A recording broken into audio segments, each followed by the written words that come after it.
Hi. Lexzur's billing module supports analytical accounting, specifically introducing the cost center feature. This update enables the management of multiple cost centers within the billing forms, empowering users to allocate a percentage to each specific cost center. To activate analytical accounting, navigate to Billing Settings Setup and Configuration. Within the Analytic Account tab, enable the feature and choose between a simple or multi with a percentage. And save all the changes once done. Multi with percentage allows the addition of multiple items with varying percentages for each analytic category. For the simple option, only one item of 100% can be chosen for each analytic category.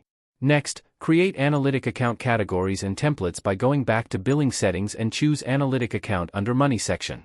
Click Add to create a new category, name it, and add related items as necessary. For instance, we will create cost category divided into employee salaries, marketing, office supplies, etc. Now, create templates based on the categories by going back to Billing Settings and navigate to Analytic Account Template.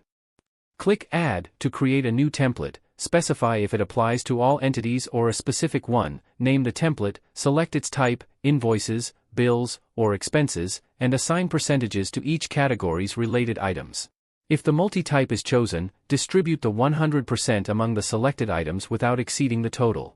In the case of simple type, you can only choose one item under each category of 100%. Additionally, you can set the template as default for automatic application or distribute items as needed later on. Once these steps are completed, you can apply them in billing transactions such as expenses, invoices, or bill items. For more information about Lexzur, kindly reach out to us at help@lexzur.com.